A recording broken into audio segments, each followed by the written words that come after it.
jadi kembali saya ulangi ya, suami dan istri itu bagaikan raga dan jiwa. Oleh karena itu, ia harus saling menopang. Jadi harus saling menopang. Jadi, suami istri harus saling menopang. Nah, dalam kehidupan nyata, ragalah yang melaksanakan tugas untuk mengemban sang jiwa. Jadi suamilah untuk mengemban sang jiwa. Namun ya, jadi untuk mengemban ya, bukan menguasai ya, ingat ya, mengemban sang jiwa. Jadi suami mengemban istri ya. Namun raga tidak dibenarkan untuk mendominasi jiwa. Nah, artinya namun suami tidak dibenarkan untuk mendominasi istri. Ada keselarasan, ada kesetaraan. Nah, dalam kasanah lokal ya atau Jawa ya, nah, dikatakan bahwa perkawinan yang baik itu, ini perkawinan yang baik itu ya, adalah perkawinan antara raga yang kuat, raga yang bagus, dengan jiwa yang sudah tua. Jadi istri-istri adalah jiwa-jiwa yang sudah tua, jiwa-jiwa yang sudah bijaksana ya. Nah, yang sudah mampu mengendalikan dirinya. Nah, bila raga yang kuat bertemu dengan jiwa yang seperti ini, maka akan terjadi keselarasan. Nah, di sisi lain ya, jiwa harus dapat meninggalkan daya tarik dunia. Ini kembali ya, jiwa itu adalah perempuan kan tadi ya. Nah, biasanya jiwa ini selalu punya kuat dorongan akan daya tarik kepada dunianya ya, kepada dunia. Mungkin singkatnya materi lah ya. Nah, untuk itu kita harus melatih ya, melatih raga agar hati dan pikiran bisa tenang dan cemerlang.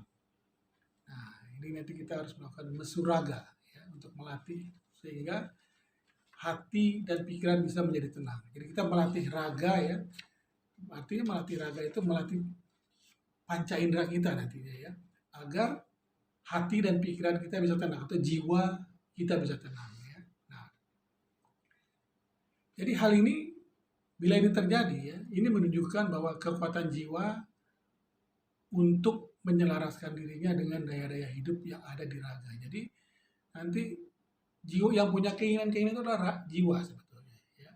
Nah, jadi dengan melatih hati dan pikiran yang menjadi cemerlang, maka jiwa bisa menyelaraskan dirinya dengan daya-daya hidup yang ada di dalam raga. Nah, dengan itu kalau jiwa bisa menyelaraskan dirinya dengan daya-daya hidup yang ada dalam raga, maka ya terjadilah harmoni, terjadilah keselarasan, terjadilah kebahagiaan hidup. Jadi Mas, untuk menjadi manusia unggul itu, seseorang memang harus menyelaraskan lahir batin dirinya, gitu ya Mas ya. Betul. Selanjutnya adalah pertanyaan gini Mas. Jadi jiwa itu harus menyelaraskan dirinya juga dengan daya-daya hidup yang ada di raganya. Jadi apa yang bisa dilakukan agar jiwa dapat menyelaraskan dirinya dengan daya-daya hidup ini Mas? Oke. Nah, menarik ya pertanyaan. Nah, jadi untuk menjadi manusia yang unggul, baik lahir maupun batin ya, jadi manusia unggul lahir dan batin yang permohonannya dikabulkan oleh Hyang Arkaya Jagat atau Tuhan yang Maha Esa ini ya. Nah, manusia unggul harus tak pernah berhenti dalam melakukan mesubrata. Nah, ini baru ya, mesubrata atau maneges ya, mesubrata. Jadi tidak henti melakukan mesubrata atau maneges, yaitu menggembleng diri dengan cara mengurangi makan, minum, serta mengurangi tidur. Ya. Nah, selain itu, yang dilakukan dalam mesubrata adalah memutuskan diri dari pergaulan yang tidak perlu. Berat ya kira-kira seperti ini. Bukan pergaulan secara umum ya Mas, tapi yang tidak perlu ya. Perlu. Jadi kita harus memilah-milah mana pergaulan yang memang memberikan kemanfaatan buat kita dalam proses mesubrata kita. Jadi karena dalam bersubrata itu kita tidak masuk ke dalam goa ya, tidak masuk ke dalam goa ya, tapi kita tetap dalam kehidupan sehari-hari seperti biasa ya, seperti itu. Jadi nah oleh karena itu ya kita bisa memilih, memilah-milah mana pergaulan yang harus kita lakukan ya, mana yang sebaiknya kita tidak perlu lakukan. Itu yang disebut mesubrata tadi ya Mas. Ya itu salah satu dari itu adalah ketika kita bersubrata ya, kita mesti mengurangi makan, mengurangi minum ya, mengurangi tidur ya. Nah, dan juga memilah-milah pergaulan. Memilah-milah pergaulan. Nah, sehingga proses mesubrata kita atau menengges kita nanti bisa berjalan dengan baik. Bisa tercapai tujuannya gitu ya, tercapai tujuannya. Ya, nanti pelan-pelan kita akan bahas ya. Nah, dalam mesubrata atau menengges ini ya, hati kita ya, dan pikiran kita harus benar-benar jernih ya. Nanti bagaikan sorot cahaya tanpa bayangan. Jadi cahaya tanpa bayangan gimana ya? Cahaya tanpa bayangan. Jadi bersih, bening ya. Bening ya. Nah, hati kita tenang, bening ya.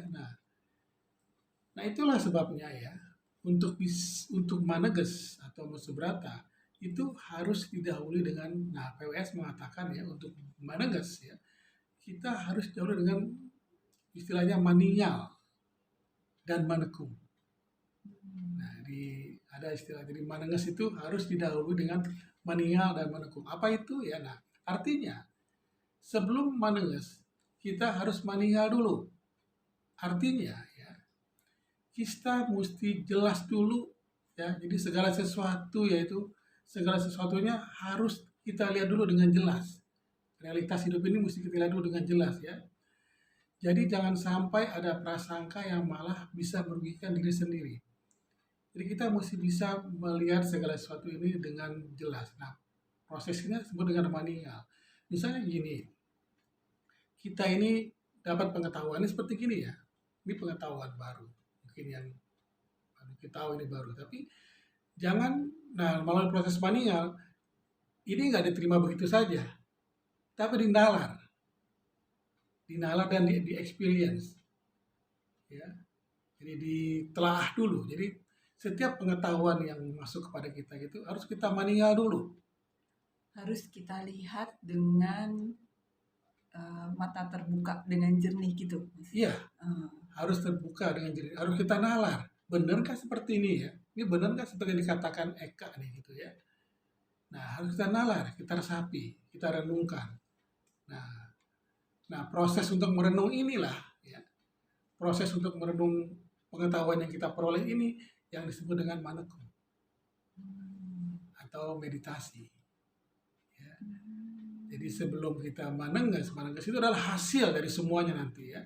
Nah, kita harus memahami dulu, memahami dalam artian mengexperience, ya, nggak cuma wacana ya, merasakan ya. Nah, untuk bisa mengexperience, merenungkannya itu, nah kita melakukan proses manekung atau kita mengenal istilah sekarang ini meditasi gitu ya, kira-kira seperti itu, atau istilah kita di Jawa mungkin semedi ya, semedi hampir sama dengan meditasi ya. Nah,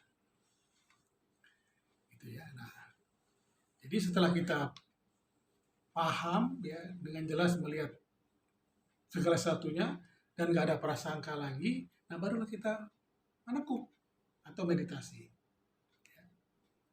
Oh, jadi yang dimaksud menekung itu atau bermeditasi itu dan tapa brata tadi tuh ya Mas ya, itu kan sesuatu yang buat orang modern mungkin, wah apaan tuh?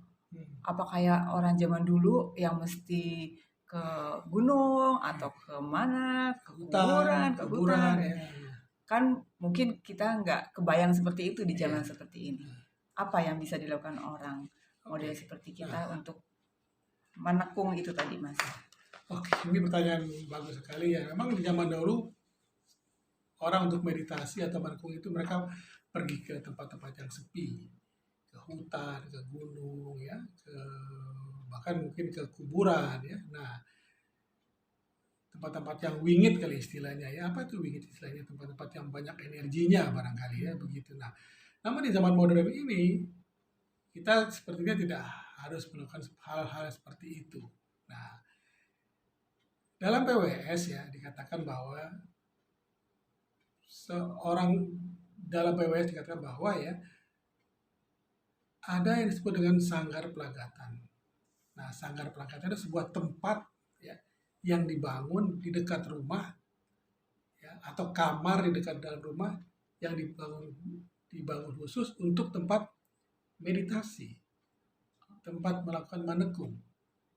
Nah, jadi zaman sekarang ini ya kita bisa melakukan manekung atau meditasi di rumah. Ya, di rumah, dan sediakan kalau memang lebih bagus kalau kita bisa menyediakan satu tempat khusus di mana kita bisa dengan tenang melakukan meditasi. Buatlah kamar khusus. Saya sendiri punya kamar khusus di mana saya harus bermeditasi ya. Nah, sekali-sekali ya, kalau kita punya waktu dan punya kesempatan, monggo kita pergi ke tempat-tempat yang banyak energinya atau ke gunung, ke gua. Nah, kita sekali-sekali bermeditasi di sana.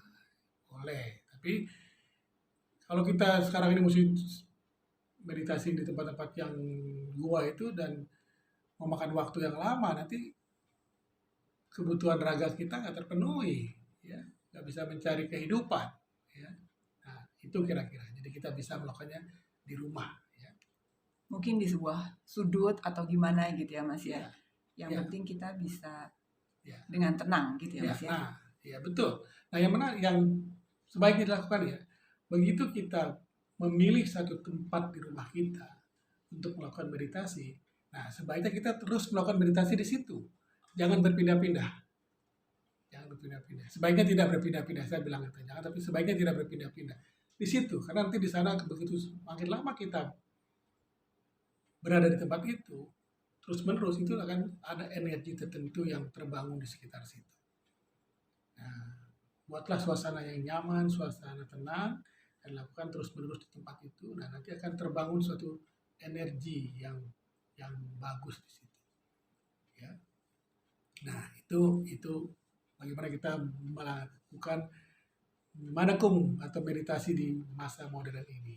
Nah, prosesnya dari sederhana aja sebenarnya Mas ya. Iya. Menyiapkan tempat yang khusus, yang tenang aja gitu ya. Betul. Nah, oke. Jadi kita lanjutkan ya. Nah, pada saat seseorang menggembleng jiwa ya, atau mesubrata atau maneges tadi ya, nah dia tidak boleh mengabaikan keperluan raganya. Nah, tadi itu. Artinya kalau kita pergi sebulan bertapa ke gunung ya, kerjaan tertinggal, nafkah nggak terpenuhi, anak istri mungkin terganggu bagi yang laki-laki ya, atau bagi istri yang pergi ke gunung suaminya nggak terlayani, itu raganya terganggu, bukan? Ya, kita mengabaikan keperluan raga karena yang memang untuk maneges ini jiwa yang memerlukan. Ya, jadi ketika kita menggembleng jiwa kan, yang digembleng adalah jiwa.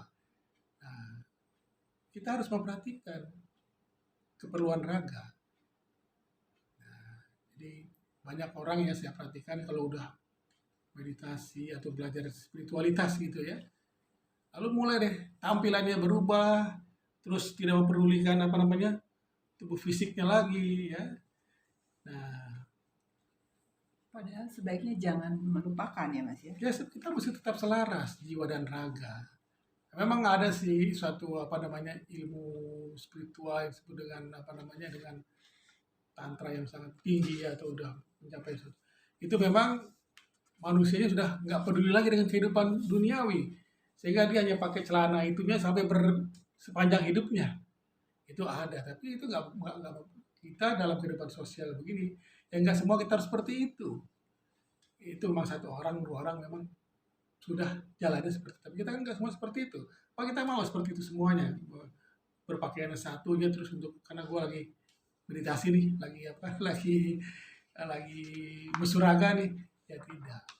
Kita mesti memperhatikan keperluan raga kita. Nah, artinya di sini batin ya, tidak boleh melupakan raga ini. Ya.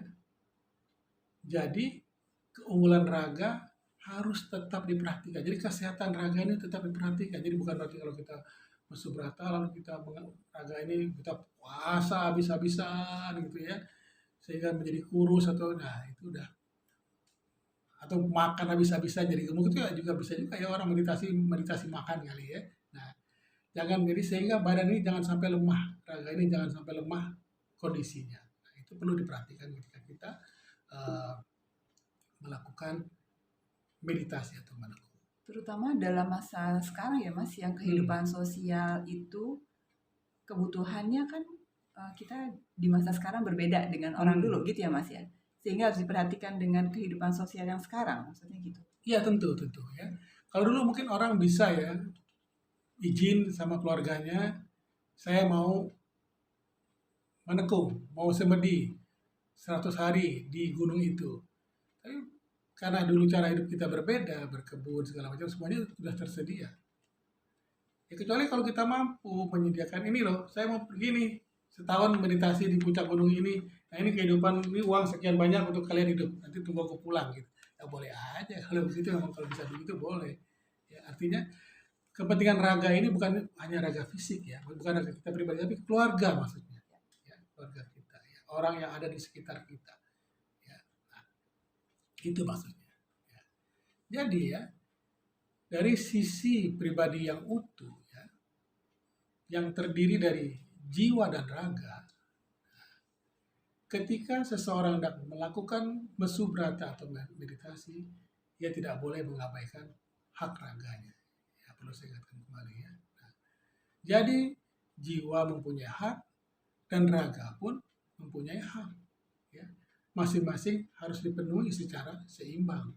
Nah, ketika ya raga tidak dipenuhi haknya, nah, maka raga akan mudah terserang penyakit.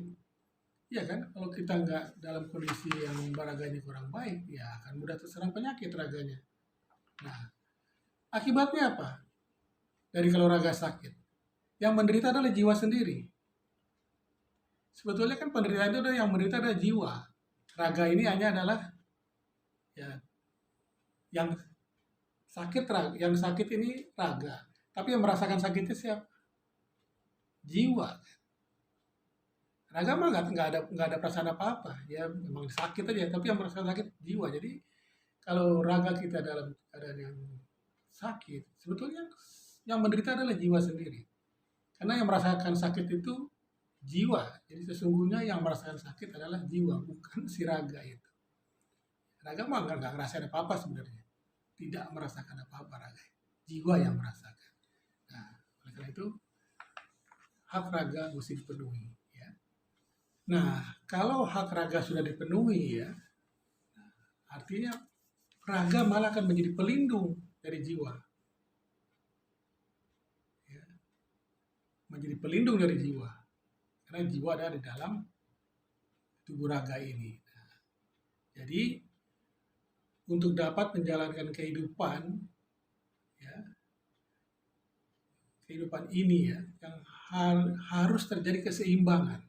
Jadi untuk dapat menjalani kehidupan ini harus terjadi keseimbangan antara raga dan jiwa. Ya. Kata lainnya ya, jiwa dan raga harus saling menjaga atau saling melingkupi.